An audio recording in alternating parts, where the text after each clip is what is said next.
Assalamualaikum warahmatullahi wabarakatuh. Innal hamdalillah nahmaduhu wa nasta'inuhu wa nastaghfiruh wa na'udzu billahi min shururi anfusina wa sayyiati a'malina. May yahdihillahu fala mudilla lahu wa man yudlilhu fala hadiya lahu. Ashhadu an la ilaha illallah wahdahu la syarika lahu wa ashhadu anna Muhammadan 'abduhu wa rasuluhu la nabiyya wa rasula ba'dahu. قال الله تعالى في كتابه الكريم أعوذ بالله من الشيطان الرجيم يا أيها الذين آمنوا اتقوا الله حق تقاته ولا تموتن إلا وأنتم مسلمون وقال أيضا يا أيها الذين آمنوا اتقوا الله وقولوا قولا سديدا يصلح لكم أعمالكم ويغفر لكم ذنوبكم ومن يطع الله ورسوله فقد فاز فوزا عظيما فإن أصدق الحديث كتاب الله وخير الهدي هدي محمد صلى الله عليه وسلم وشر الأمور محدثاتها فإن كل محدثة بدعة وكل بدعة ضلالة وكل ضلالة في النار. Alhamdulillah, kita bersyukur kepada Allah Subhanahu wa taala atas nikmat yang masih terus-menerus diberikan kepada kita. Nikmat sehat, nikmat sempat, nikmat taufik, nikmat hidayah, nikmat oleh Allah Subhanahu wa taala diberikan teman-teman yang saleh. Maka kata Rasul sallallahu alaihi wasallam, orang yang berteman dengan orang saleh seperti kita ini berteman dengan penjual minyak wangi. Paling tidak kita bisa mendapatkan aroma wangi, mencium bau harumnya dari teman kita ini. Paling tidak kita bisa mencontoh, melihat kebaikan-kebaikan yang dilakukan oleh teman-teman kita yang baik. Dan ini adalah nikmat yang besar yang diberikan oleh Allah Subhanahu wa taala kepada kita. Karena tidak semua orang memiliki sahabat, memiliki teman yang baik. Maka bersyukur. Dan Rasul sallallahu alaihi wasallam mengatakan nanti kalau kita ini mati, yang manfaatnya teman-teman yang saleh. Dalam hadis Muslim, Rasulullah sallallahu alaihi wasallam mengatakan, "Ma min rajulin muslimin yamut." Tidaklah seorang muslim itu mati, fayaqumu ala janazatihi 40 rajulan la yusyrikuna billah. Dan ada orang teman-teman kita 40 orang yang menyolati kita dan mereka tidak berbuat syirik kepada Allah Subhanahu wa taala illa syafa'ahumullahu fi, kecuali Allah akan memberikan syafaat kepada kita. Jadi teman-teman kita itu bisa memberikan pertolongan juga kepada kita dengan izin Allah kalau kita mati. Kalau kita ini mati, Pak, kita coba lihat bersyukurnya kita ketika kita memiliki teman saleh. Kita beberapa kali mengetahui, sering lah, ketika ada seseorang ini mati, wafat, meninggal, kemudian dia tidak punya teman saleh. Mayoritas teman-teman mereka adalah teman-teman yang buruk, teman-teman yang cuma senang-senang, ahli maksiat dan yang lainnya. Ketika mereka meninggal, mereka cuma bersedih saja. Satu pun dari mereka nggak ada yang nyolatin, nggak ada yang mendoakan. Maka pentingnya kalau kita punya teman saleh. Cuma di antara kita ada yang meninggal, ya teman-teman satu masjid ini yang nyolati, mendoakan, benar-benar mendoakan dari hatinya. Kalau kita nggak punya teman saleh, susah, kita nggak ada yang bantuin kita ketika kita mati. Maka kita bersyukur ketika Allah memberikan nikmat kita berteman dengan orang saleh. Salawat dan salam semoga senantiasa terlimpahkan kepada Nabi Muhammad sallallahu alaihi wasallam, Nabi yang wajib kita ikuti sunnah-sunnah beliau, wajib kita cintai, wajib kita dahulukan ucapannya dibandingkan ucapan seluruh manusia.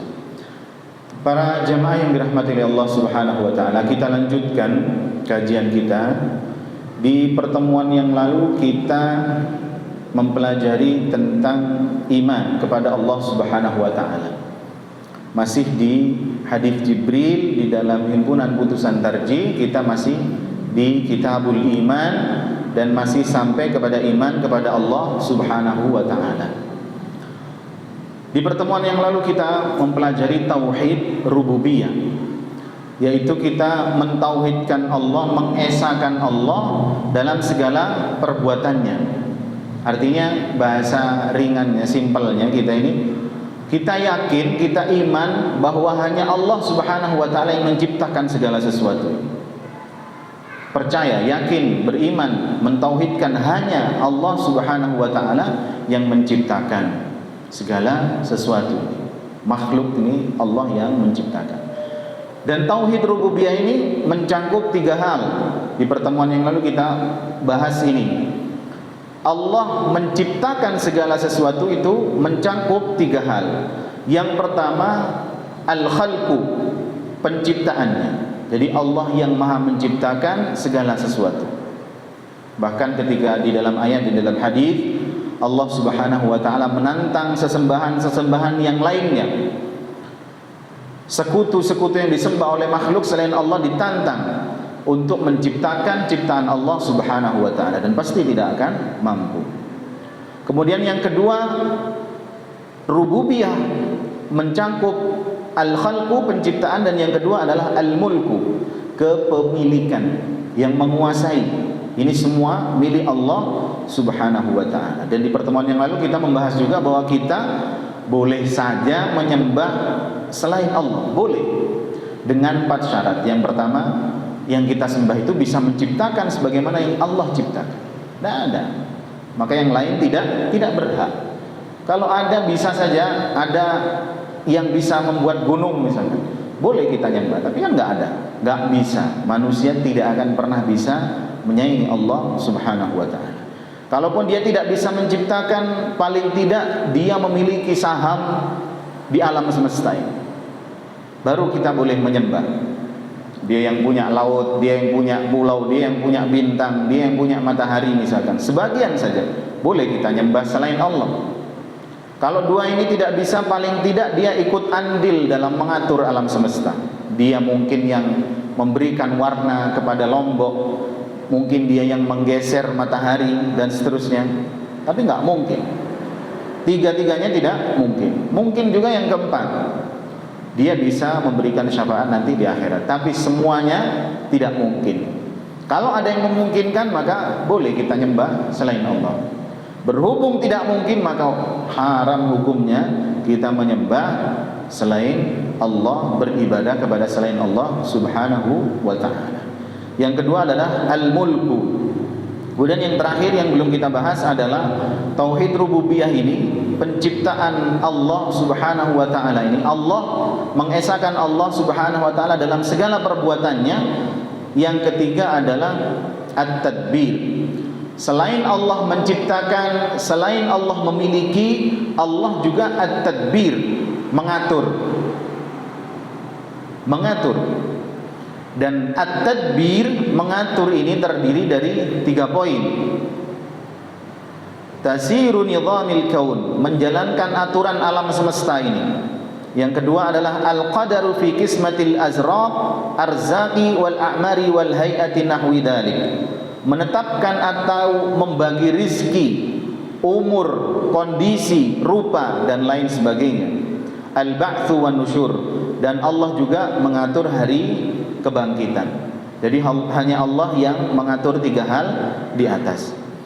Allah Subhanahu wa taala mengatakan dalam surat Al-Imran, "Inna fi khalqis samawati wal ardi wa ikhtilafil laili wan nahari laayatin liulil albab."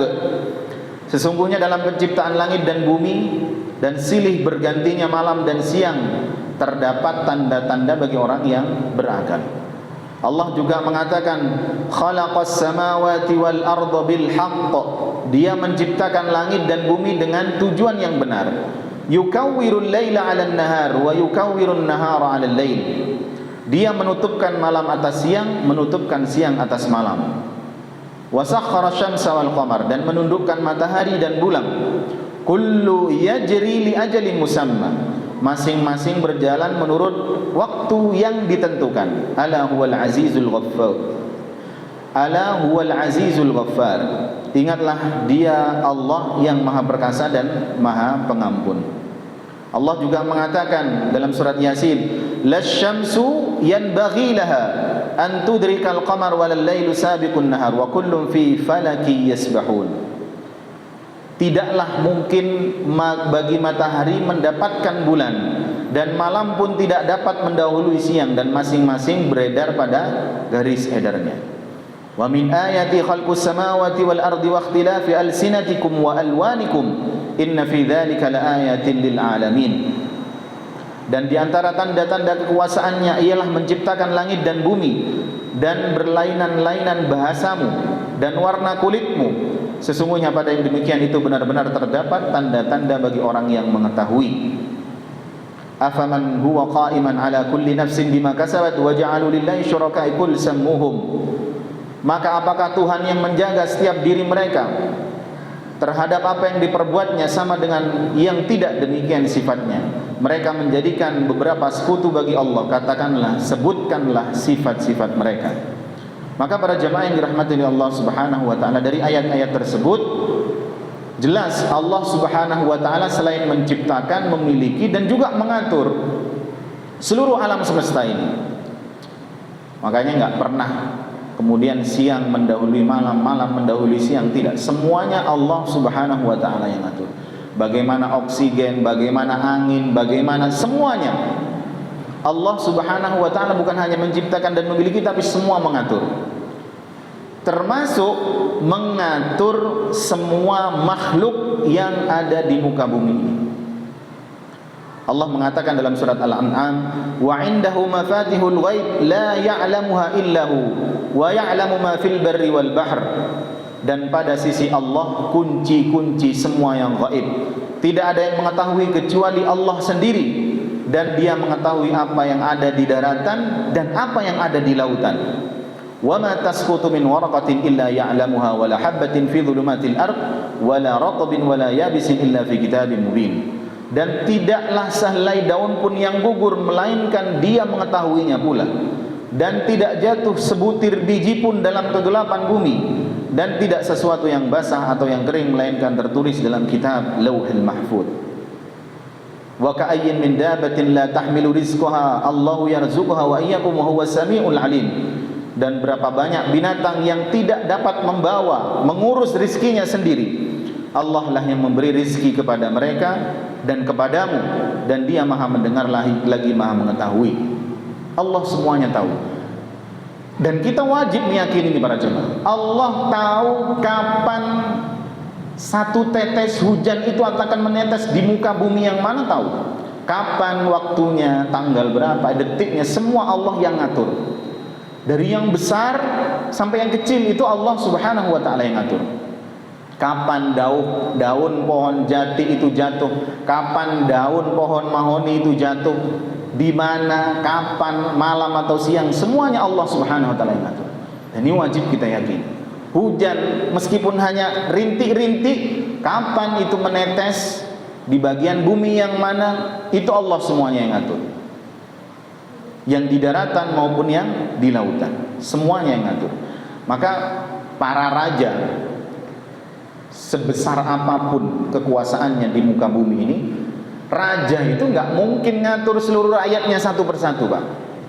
Presiden lah, tidak ada yang mampu seperti Allah Subhanahu wa taala. Presiden ini cuma ngurus menterinya, nggak mungkin ngurusin saya detail gitu ya. Saya besok makannya apa, bulan ini kebutuhannya berapa, nggak ngatur seperti itu. Tapi Allah itu detail, Pak.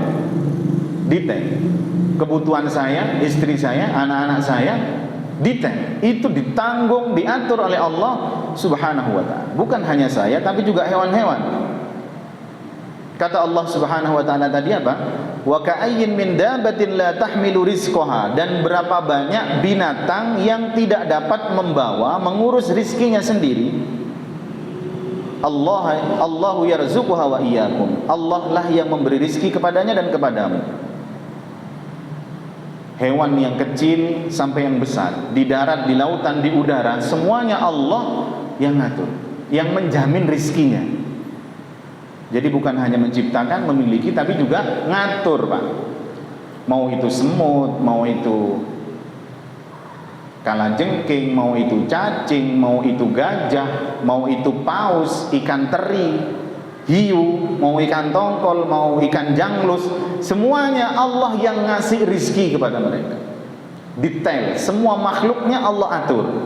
Tidak seperti raja-raja di dunia yang tidak mampu mengatur seluruh rakyatnya secara rinci. Dalam ayat yang lain, wa ma min dabatin fil ardi illa 'ala Allahi rizquha, dan tidak ada satu binatang melata pun di muka bumi ini melainkan Allah yang memberi rizkinya.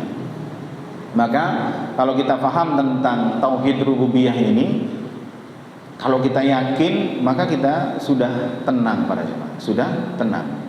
Allah yang menciptakan, Allah yang memiliki, dan Allah yang mengatur semuanya secara detail, secara rinci, termasuk urusan rizki kita ini.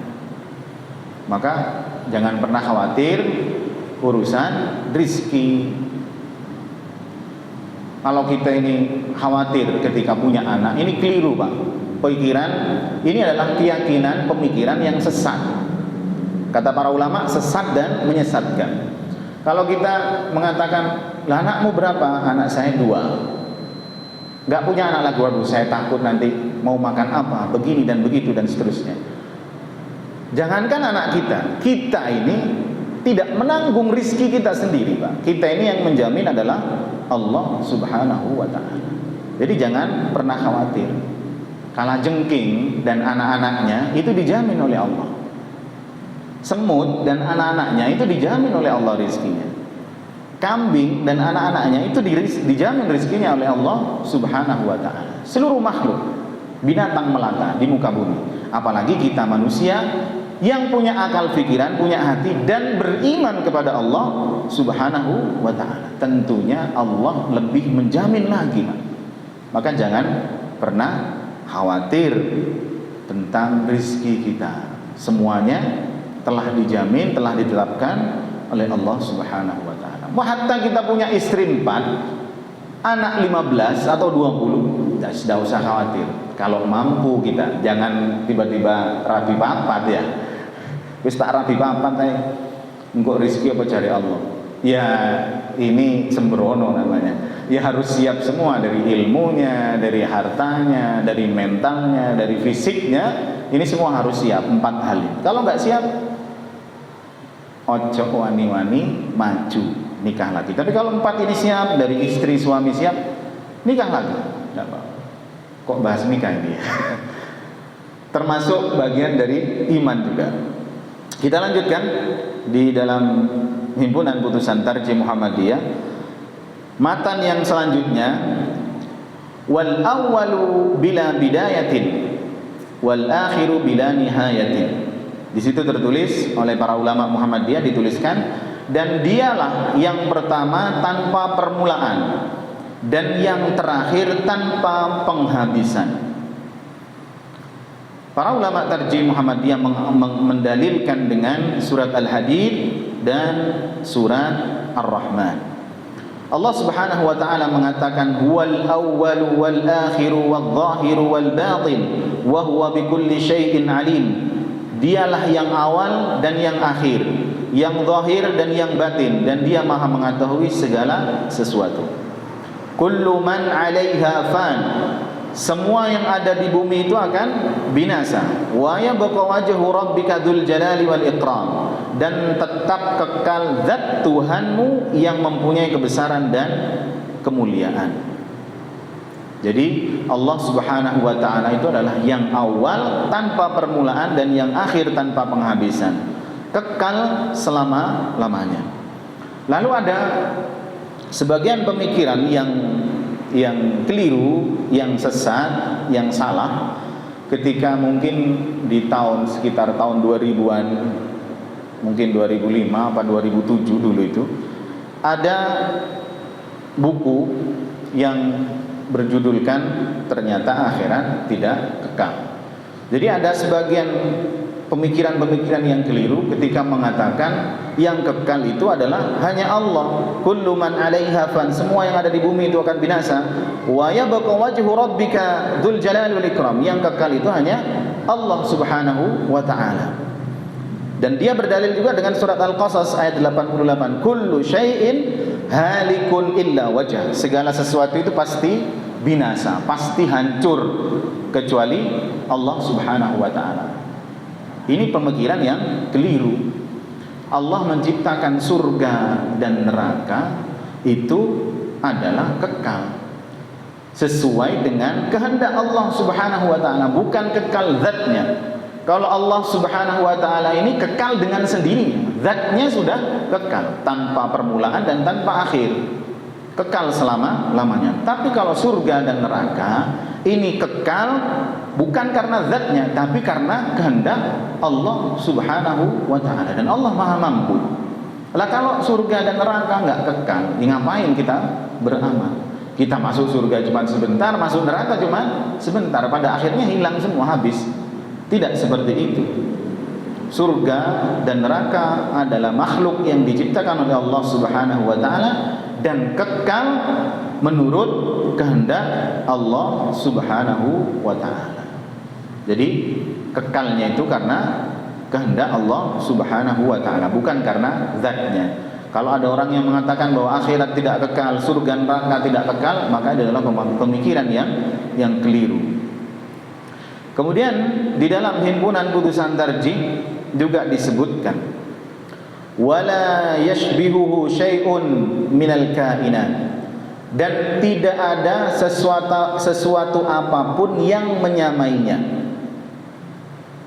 Dan ini para ulama Muhammadiyah sudah menuliskan ini, sudah sangat di tahun-tahun dulu ini sudah sangat mantap ya, sudah sangat bagus. Di zaman jarang orang yang memiliki kitab, zaman di waktu itu tidak ada informasi seperti sekarang, tapi mereka sudah memiliki ilmu yang tinggi. Para ulama Muhammadiyah ketika menuliskan himpunan putusan tarjih, mereka berdalil dengan surat Asy-Syu'ara ayat 11. Asy-Syura ayat 11. Allah Subhanahu wa taala berfirman, "Fatirus samawati wal ard, ja'ala lakum min anfusikum azwajan wa minal an'ami azwajan, yadhra'ukum fihi laisa kamitslihi syai' wa huwas samiul basir." Dia pencipta langit dan bumi. Ja'ala lakum min anfusikum azwaja, dan dia menjadikan bagi kalian dari jenis kalian sendiri pasangan-pasangan. Wa minal an'ami azwajan, dan dari jenis binatang ternak pasangan-pasangan pula. Yadhra'ukum fi, dijadikannya kamu berkembang biak dengan jalan tersebut. Laisa kamitslihi syai', tidak ada sesuatu apapun yang serupa, yang semisal dengan dia, dengan Allah. Wa huwas samiul basir, dan dia Allah yang maha mendengar dan maha melihat. Jadi kunci di dalam matan himpunan putusan tarjih Muhammadiyah ini adalah wala yushbihu syai'un, tidak ada sesuatu apapun yang menyamainya, berdasarkan dalil laisa kamitslihi syai', tidak ada sesuatu apapun yang serupa dengan Allah Subhanahu wa taala. Ini adalah kunci yang harus difahami, diyakini, diimani dalam hati kita, bahwa Allah Subhanahu wa taala tidak ada yang menyerupai sama sekali. Cukup kita beriman. Maka akidah tauhid yang paling benar ketika memahami sifat-sifat Allah cukup diyakini saja. Ketika Allah Subhanahu wa taala mengatakan wa kana Allahu sami'an basira, dan Allah maha mendengar lagi maha melihat, dalam surat An-Nisa ayat 134. Allah maha mendengar. Ya sudah, kita enggak perlu kemudian bertanya-tanya. Berarti Allah punya telinga. Seperti apa telinganya? Bagaimana cara mendengar? Sudah, ini tidak boleh. Tauhid kita ini tauhid yang paling gampang, cukup kita yakini. Dan ini sudah dijelaskan oleh para ulama di dalam himpunan putusan tarjih. Sudah, kalau Allah Maha mendengar, sudah mendengar. Kita nggak perlu bagaimana bentuknya dan seterusnya dan seterusnya. Sudah. Kita terbatas, ilmu kita terbatas, otak kita terbatas. Gila nanti kita kalau tanya-tanya. Persoalan seperti ini kita nggak perlu bertanya-tanya. Haram kita untuk bertanya. Ketika Allah Subhanahu wa taala mengatakan wattaqullaha wa'lamu annallaha bima ta'maluna basir. Takutlah kalian kepada Allah dan ketahuilah bahwa Allah Maha melihat apapun yang kalian kerjakan. Dalam surat Al-Baqarah, Allah Maha melihat apapun yang kalian kerjakan. Ya sudah, kita yakini, kita imani bahwa Allah Subhanahu wa taala Maha melihat. Tidak perlu kemudian kita bertanya-tanya, ya apa ndelok ya Allah. Berarti Allah punya mata seperti apa? Bagaimana dan seterusnya dan seterusnya. Ini enggak perlu. Tidak perlu ditanyakan. Ketika Rasulullah sallallahu alaihi wasallam mengatakan kepada Ummu Salamah, innahu laisa adamiyun illa wa qalbuhu baina usbu'aini min asabi'illah faman syaa'a qama man syaa'a zaqa. Wahai Ummu Salamah, kata Nabi, hati manusia itu selalu berada di antara jari jemari Allah Subhanahu wa taala. Siapa saja yang Allah kehendaki maka Allah akan berikan keteguhan dalam iman, dan siapapun yang dikehendaki Allah pun bisa menyesatkannya. Allah membolak-balikkan hati manusia di antara jari jemarinya. Ya opo jari-jari ini? Gimana? Sudah, enggak perlu. Kita mengimani bahwa hati kita di antara jari jemari Allah Subhanahu wa taala, dan Allah Maha menghendaki tentang hati kita. Maka pentingnya kita itu minta hidayah, minta taufik kepada Allah Subhanahu wa taala, karena mudahnya berbolak-balik hati kita para jemaah. Sekarang ini semangat, besok tidak semangat. Sekarang semangat, nanti malam kita sudah malas untuk bangun sholat malam.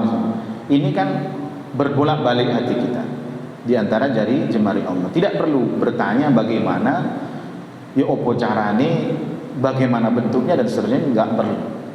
Tidak boleh kita bertanya tentang hal tersebut.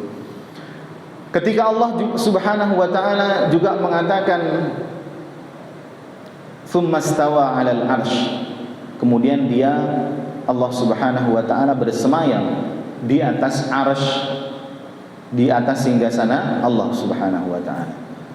Ketika Allah juga mengatakan Ar-Rahmanu 'alal 'arsy istawa, Allah Maha Penyayang, di atas arsy dia bersemayam, berada di atas arsy. Kita imani sudah, Allah bertempat di atas arsy, di atas arsy. Tidak perlu kita bertanya caranya, bentuknya, ya apa ukurannya dan seterusnya, enggak perlu ditanya. Maka di dalam kitab para ulama sudah masyhur ketika Imam Malik bin Anas ini ditanya tentang istiwanya Allah. Jadi satu saat Imam Malik ini didatangi oleh seseorang, kemudian tanya, Imam Malik, saya ini beriman kalau Allah ini beristiwa di atas arsy, bersemayam di atas arsy. Tapi bagaimana caranya Allah ini bersemayam di atas arsy? Imam Malik kemudian nunduk keringetan. Beliau keringetan. Karena sebelum-sebelumnya tidak ada orang yang bertanya seperti ini. Ya apa caranya Allah bersemayam? Kemudian nunduk, diam, berkeringat, kemudian menjawab. Al-Imam Malik mengatakan al-istiwa'u ma'lum. Bersemayamnya Allah ini diketahui. Wal kaif majhulun, dan kaifiyahnya majhul, tidak diketahui. Wal imanu bihi wajib, dan mengimani tentang istiwanya Allah di atas arsy adalah wajib. Was-su'alu anhu bid'ah, dan tentang bertanya tentang bagaimananya adalah bid'ah, sesuatu yang baru. Jadi itu yang dijawab oleh Imam Malik. Kita cukup mengimani ketika Allah sendiri yang mengatakan bahwa dia bersemayam di atas arsy, kita cukup beriman. Gak usah tanya, ya opo bersemayam di atas arsy. Kemudian kita katakan Allah itu gak butuh sama tempat. Ya memang gak butuh, tapi Allah sendiri yang mengatakan bahwa dia bersemayam di atas arsy. Kita gak perlu tanya-tanya lagi bagaimana caranya. Cukup kita yakini, kita imani bahwa Allah bersemayam di atas arsy. Gak usah pakai akal kita. untuk urusan iman kepada Allah Subhanahu wa taala.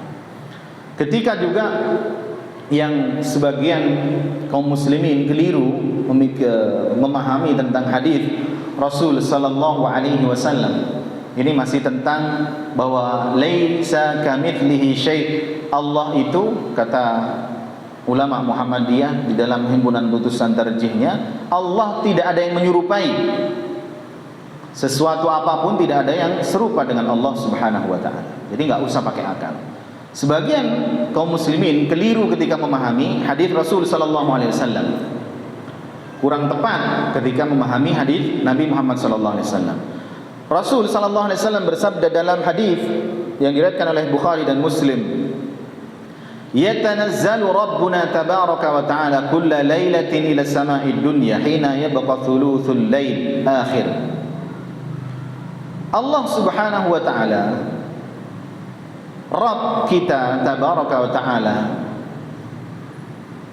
yatanazzal, turun, kulla lailatin ila sama'id dunya, setiap malam di sepertiga malam terakhir ke langit dunia. Yaqulu man yad'uni fa astajib lah. Barang siapa yang berdoa kepadaku, aku akan mengabulkan doanya. May yas'aluni fa'utiyah. Dan siapa yang meminta kepadaku, pasti akan aku beri. Wa may yastaghfiruni fa'aghfirulah. Dan siapa yang akan meminta ampun kepadaku, fa'aghfiralah, maka aku pasti akan mengampuninya. Rasulullah sallallahu alaihi wasallam mengatakan bahwa Allah Subhanahu wa taala turun ke langit dunia di sepertiga malam terakhir.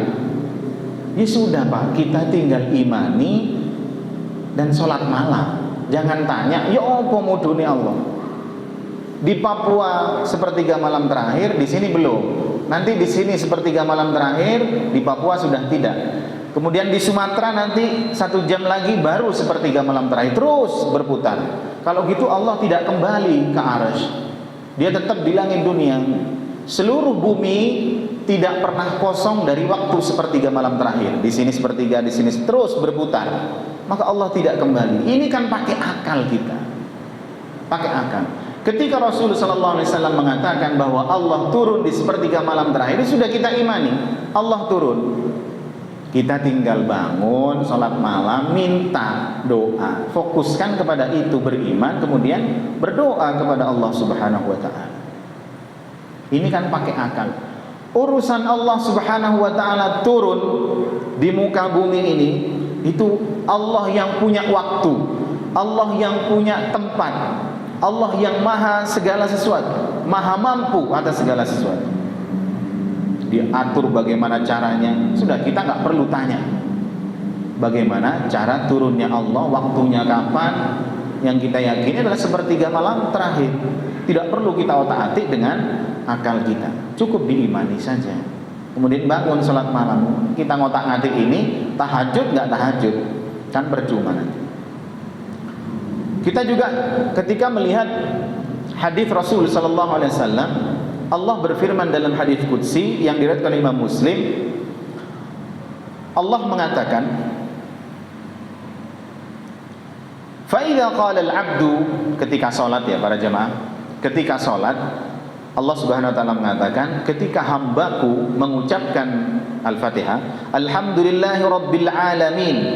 Kita salat tadi itu, ketika kita mengucapkan alhamdulillahirabbil alamin, Allah menjawab, hamidani abdi, Allah hambaku telah memujiku. Ketika kita mengucapkan salat, mengucapkan Al-Fatihah, alhamdulillahirabbil alamin, Allah menjawab Al-Fatihah kita, hamidani abdi, hambaku telah memujiku. Wa idza qala ar-rahmanir rahim, qala Allah taala athna alayya abdi.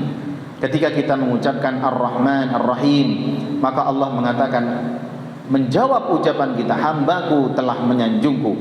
Wa idza qala maliki yaumiddin, ketika kita sampai ke dalam lafaz maliki yaumiddin, yang menguasai hari pembalasan, Allah menjawab ucapan kita.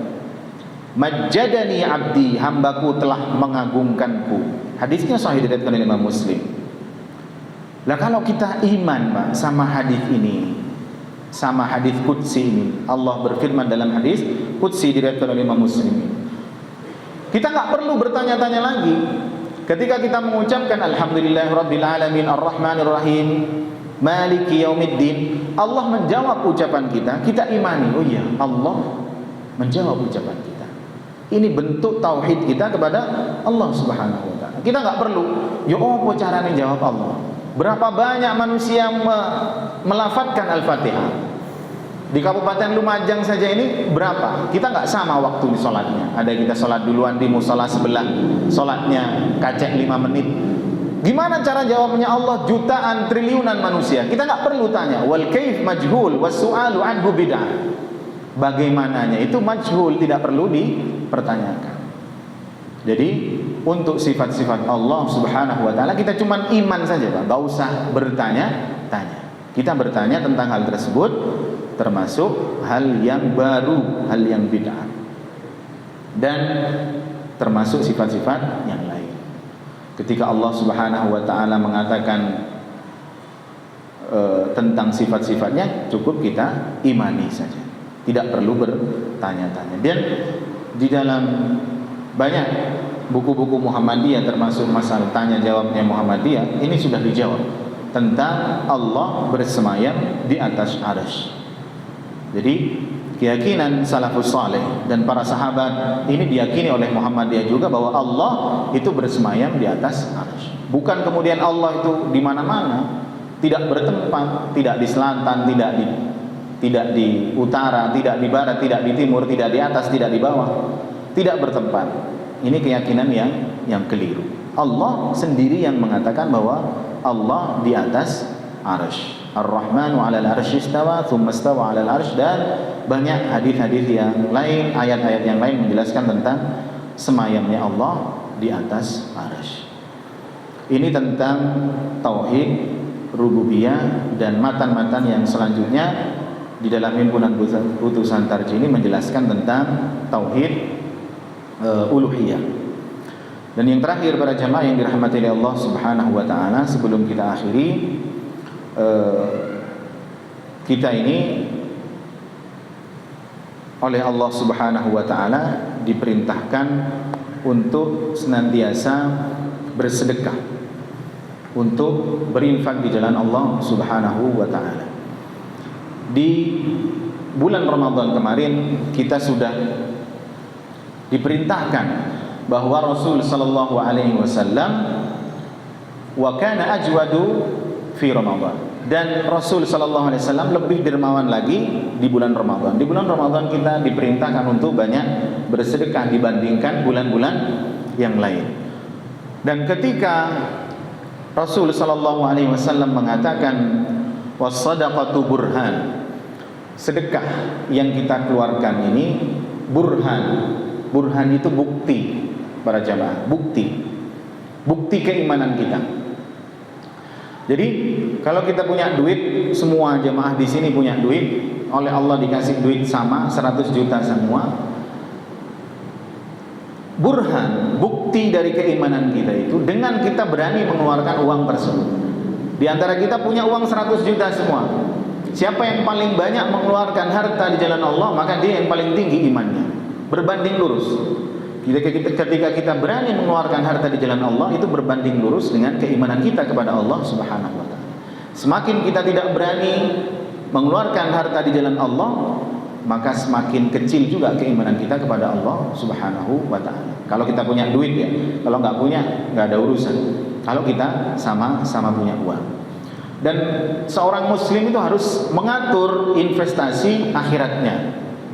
Mulai bulan Ramadan kita sudah atur berapa juta pengeluarannya, dan itu sudah kami sampaikan sebelum bulan Ramadan. Nah sekarang ketika sudah masuk bulan Dzulhijjah, nanti persiapannya adalah untuk kurban. Mumpung waktunya masih ada, masih sekitar 26 atau 27 hari lagi, siapkan harta kita di jalan Allah Subhanahu wa taala. Siapkan. Kurban itu semampu kita. Itu investasi akhirat. Kalau kita berkurban itu sudah pahalanya untuk satu keluarga. Maka di semua tempat kita itu sering menasihati bahwa siapkan betul harta kita untuk simpanan akhirat kita, tabungan akhirat kita. Saya sering sampaikan bahkan kepada bapak-bapak dan ibu-ibu, kalau misalkan sekarang hampir 1 bulan sudah mepet, 2 minggu lagi sudah waktunya kurban, kita nggak punya duit. Yang kita punya hanya cincin, misalkan seorang istri, suami sudah berusaha kerja, cari nafkah, cari harta, nggak ada. Yang punya hanya cincin atau perhiasan yang dia punya, jual. Kita kurbankan. Nanti habis Idul Adha, Allah pasti ganti, kita beli lagi. Itu harus difahamkan betul kepada istri kita, Pak. Karena istri itu juga sebagai penentu. Betapa banyak kepala rumah tangga itu korupsi, mencuri, nipu orang karena istrinya nuntut yang berlebih. Kalau istri kita ini sama-sama solih dan solihah, istri kita solihah, mendukung ibadah-ibadah kita, enak, keluarga itu pasti enak. Mas, kurban, punya uang, nggak punya, oh ini ada cincin, oh ini ada kalung, oh ini ada anting, nanti beli lagi. Sekarang kalau mas punyanya uang berapa? Punya 500, ini tambahin cincin jual.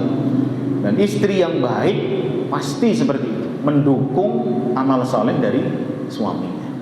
Dan kita harus memikirkan bagaimana investasi akhirat kita ini banyak juga. Jangan hanya tabungan masa tua, tapi tabungan setelah kematian kita harus dipikirkan. Maka kita nasihatkan kepada kita semua, terutama bagi yang berbicara, untuk sudah harus siap-siap dari sekarang. Cari duit, nabung, mumpung masih ada waktu. Kita nanti beli hewan kurban, mau iuran boleh, mau beli kambing boleh, mau beli onta boleh, kalau ada misalkan, terserah. Itu yang boleh dikurbankan di dalam agama kita. Kurang lebihnya mohon maaf. Mudah-mudahan kita semua diberikan taufik dan hidayah oleh Allah Subhanahu wa taala, agar kita ini sama-sama saling menasihati, bisa sama-sama bareng-bareng untuk berbuat baik, dan kita bisa sama-sama sampai seperti ini, mati nanti dalam keadaan husnul khotimah, dan kemudian nanti dipertemukan kembali di surga Allah Subhanahu wa taala. Kurang lebihnya mohon maaf. Kita akhiri, subhanakallahumma bihamdika asyhadu an la ilaha illa anta astaghfiruka wa atubu ilaik. Assalamualaikum warahmatullahi wabarakatuh.